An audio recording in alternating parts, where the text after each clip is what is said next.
J'aimerais nous inviter tous à rendre grâce à Dieu. Nous devons le faire parce que c'est lui qui maîtrise les temps et les circonstances.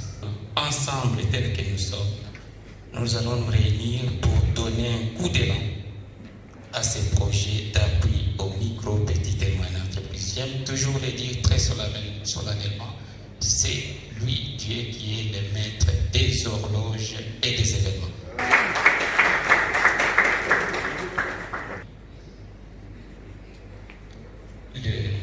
Son Excellence Félix Antoine Tshisekedi, pour bien entendu sa vision de développement du pays et son leadership. Je rends hommage aussi au Premier ministre, son Excellence Sylvestre Ilunga Mbambe, pour son efficacité dans la coordination de notre action en tant que gouvernement et pour sa probité morale.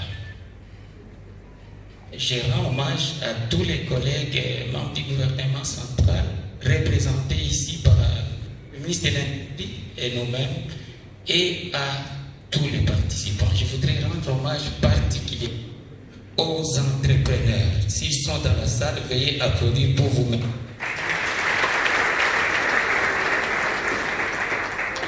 Aujourd'hui, c'est vraiment votre jour. Particulièrement les entrepreneurs femmes et les entrepreneurs jeunes. Le ministre, nous savons tous en RDC, ce micro-là, il n'est pas à l'ère de la modernisation. Nous savons tous dans ces pays que l'entrepreneuriat est inscrit dans l'ADN des Gomatraciens. C'est comme ça qu'on l'appelle. Vous connaissez l'ADN? On va y revenir. Ah, il y a autre chose. Merci. Merci. Je pense que c'est beaucoup mieux peut-être. Alors, nous allons très vite aborder 3 petites questions pour comprendre et puis on va lancer les œuvres. La première chose qu'il faut comprendre aujourd'hui, c'est le contexte dans lequel nous sommes. Le contexte d'aujourd'hui, c'est un contexte archi-dominé par une crise sanitaire sévère, et nous le savons.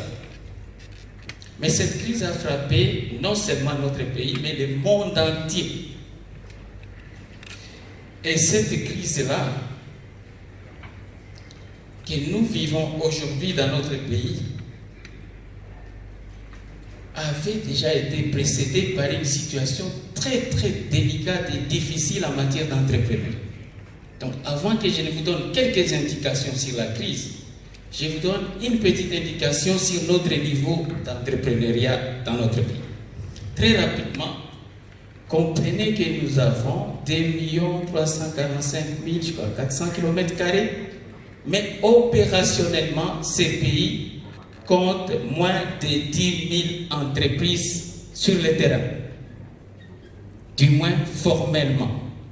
Il y en a beaucoup d'autres, mais qui sont dans l'informalité. Alors, quand on fait le ratio pour avoir la densité entrepreneuriale dans notre pays, on arrive à quelque chose comme 0,004 entreprises au kilomètre carré. Nous sommes dans un désert entrepreneurial. Voilà le contexte. Alors, dans ces contextes de désert, je vais vous donner les ratios d'autres pays après, comme le Nigeria, la Belgique et les autres qui sont peut-être à 4, 5 entreprises au kilomètre carré. C'est dans ces déserts d'entreprises que la crise sanitaire s'est invitée. Mais cette crise, elle est sévère non seulement du point de vue sanitaire, mais dans ses répercussions sur l'économie. La conséquence de cela, très rapidement, vous le savez, dans le monde entier, plus de 800 000 morts. C'est beaucoup, c'est énorme. Mais la récession, elle est mondiale. Tout le monde est en croissance négative. Alors, quelques chiffres pour vous donner une idée de ce que cette crise a fait chez nous. Au mois de juin, la FED a fait son rapport qui indique 21% d'entreprises qui ont arrêté leurs activités. Et en août, nous avons 50% d'entreprises qui ont perdu au moins 30% de leur chiffre d'affaires. Et si je prends un rapport financier, nous avons jusqu'à, ça c'est la DGI qui voit les questions sur les plans de la fiscalité. Le ministre de l'Industrie est là, il était à cette réunion. On a environ 980 entreprises qui ont fermé, dont 89 entreprises relevant de la direction des grandes entreprises. C'est énorme pour notre pays. Alors, dans ce contexte de crise sévère, qu'est-ce qu'il faut faire? La solution, bien sûr, en temps de crise, il faut financer les entreprises. On ne va pas réfléchir des fois. Vous n'êtes pas d'accord avec moi? Je ne les sens pas dans votre expression visuelle. Il faut financer les entreprises. Mais, sur des questions de financement, et c'est en cela que je voudrais que vous puissiez prendre à sa juste valeur ce programme. Sur des questions de financement d'entreprises chez nous, on sait combien les taux d'intérêt sont élevés. Ils sont même prohibitifs. Il y a peut-être une dizaine d'années, on allait jusqu'à 110% des taux d'intérêt. Vous allez gagner quoi si vous vous engagez à remettre 110% de ce que vous avez pris? Ce n'est pas possible. Et aujourd'hui, on a un taux d'intérêt qui va parfois entre 20 et 60% parce qu'en fait, on fait 3% d'intérêt là. Enfin, le mois. Si vous prenez par mois 3% d'intérêt, faites fois 12 mois, vous êtes déjà au cours de 30 quelque chose. Donc, ce contexte-là ne permet pas d'apporter tout de suite un appui aux entreprises. C'est difficile. Je pense que nous devons saluer déjà l'initiative que le ministre de l'Industrie ici, au-delà de ce qui a été dit ici par rapport à la province. Mais lui, déjà au niveau national, avec le FPI, il est en train d'agresser ces questions de taux d'intérêt. Il vous en parlera. C'est très très important de savoir qu'on peut prendre de l'argent à moindre coût. Le loyer de l'argent est prohibitif dans notre pays. Voilà pourquoi j'ai commencé par dire rendons hommage au maître des temps et des circonstances. Lui qui savait déjà qu'il y aurait Covid. Et à quel moment? À ce moment-ci. Voilà, lui qui savait déjà, il a aussi prévu une solution partielle qui s'appelle PADEM-PME, n'est-ce pas? Voilà, on va savoir en quoi c'est une solution partielle. Le PADEM-PME vient maintenant, dans ce contexte, apporter un appui aux entreprises qui sont quasiment toutes dans les comas. Vous connaissez les comas? Les entreprises comateuses. Elles ne bougent plus. Elles attendent leur enterrement. C'est là que le PADEM-PME va être opérationnalisé. Mais avec quels avantages? Je ne vais pas aller dans trop de détails. Mais ce qu'il faut savoir, c'est que dans le monde entier, quand vous suivez les réponses qui sont apportées à la crise, on dit, bon, on va apporter de l'argent aux entreprises, on va faire en sorte que les taux d'intérêt soient minimes. Mais ici, si ailleurs, on fait des financements mixtes, c'est-à-dire, dans les financements, il y a une partie qui va produire des intérêts, une autre partie qui est subventionnée, mais vous avez ici un apport qui est complètement subventionné. Et ça, c'est énorme. Parce qu'on sort de toutes ces contraintes-là qui nous fermaient la porte au financement. Vous avez la possibilité de l'avoir de manière subventionnée. Deuxième chose, vous avez dans ce programme la possibilité d'être d'abord formé. Et nous verrons ça tout à l'heure quand on va voir les politiques gouvernementales sur l'entrepreneuriat. Et donc, on va pouvoir former les femmes, former les jeunes, et puis prendre des subventions, mettre sur les femmes et les jeunes et les entrepreneurs. Qu'est-ce qui va nous manquer pour faire encore des pas de géants comme ce dont j'ai entendu parler ici, cette ville qui est fondée sur le PSA? C'est des grands pas. Alors, les résultats attendus, ils sont là. C'est des résultats à minima. Il faut qu'on crée plus de 9000 emplois, 4000 nouvelles PME qui doivent être créées, 4500 femmes micro-entrepreneurs vont être appuyés, dont 2500 vont recevoir des subventions, 500 PME doivent recevoir des subventions, 750 jeunes vont bénéficier des subventions, il y aura des centres de PME qui vont être créés et tout ça pour soutenir l'élan qui est déjà dans cette ville.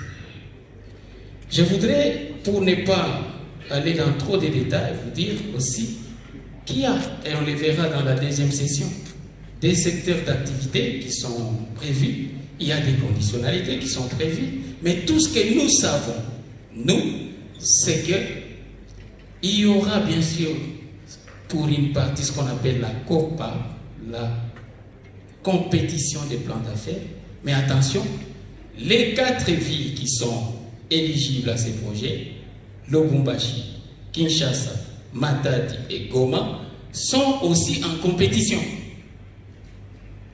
Parce qu'il y a des gens qui m'ont dit, mais écoutez, on va faire 100 millions divisé par 4, comme ça chaque ville a 25 millions. Mais non, chacune des villes est aussi en compétition avec les autres villes. Et donc, j'ai foi qu'on regarde l'ADN entrepreneurial qu'il y a ici à Goma, que vous allez, et c'est mon souhait, absorber, pourquoi pas, la moitié des ressources. Parce que nous n'avons que 3 mois, 3 ans pour consommer 100 millions de dollars. Est-ce que vous serez fiers qu'on puisse nous dire que la RDC n'a pas si consommé 100 millions de dollars en 3 ans parce qu'elle n'a pas la capacité de les absorber? Est-ce que ça serait normal? Nous devons être en compétition de consommation d'argent. Dernière recommandation qui est très importante. Ce n'est pas parce qu'on parle de subventionnement qu'on va le faire à tout vent. Attention, nous serons très regardants aux résultats. Dans tous les cas, le mécanisme est tel que le subventionnement va venir graduellement. S'il n'y a pas de résultats, ça va s'arrêter. Et donc, nous disons, si on doit créer ces pas 4000 PME, nous voulons les voir physiquement, les PME qui seront créées. Nous sommes nous-mêmes en compétition entre nous, mais nous sommes en compétition avec d'autres villes et d'autres pays autour de nous.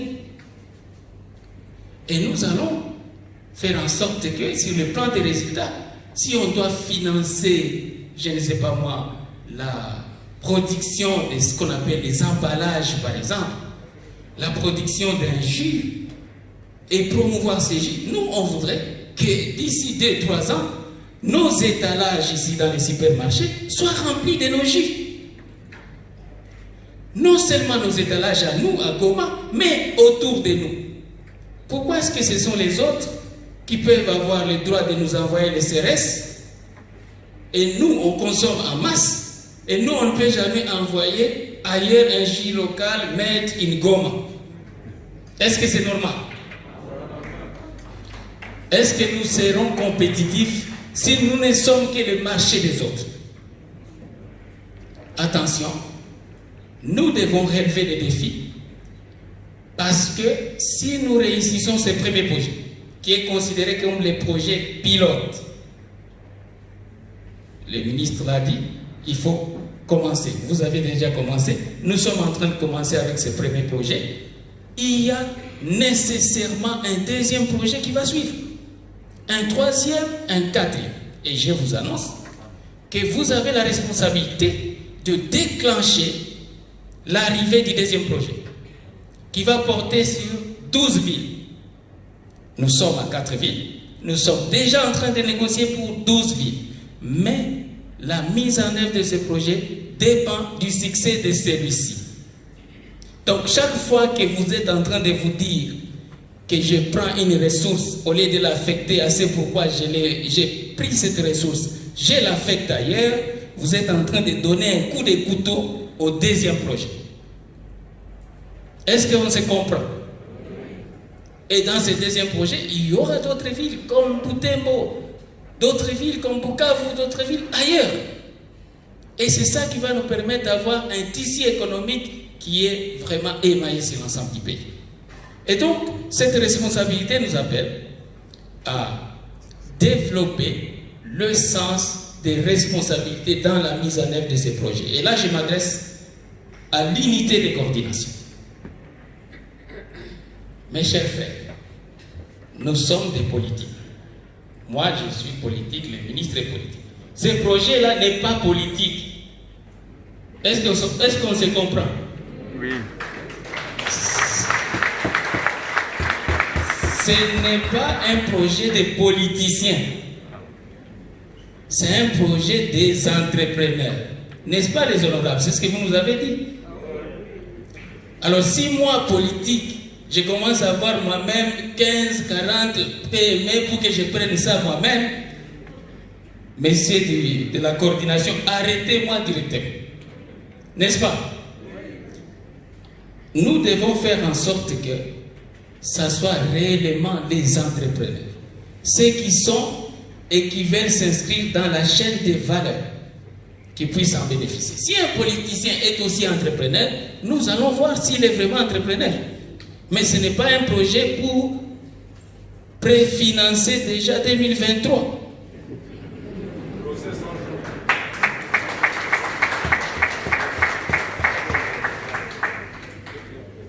Avec ces quelques commentaires, moi je voudrais déclarer, en attendant qu'on puisse parler de l'entrepreneuriat dans son ensemble, ouverte cette matinée de lancement opérationnel du PADEM PME et de communication sur les politiques gouvernementales en matière d'entrepreneuriat. Et je vous remercie de votre attention.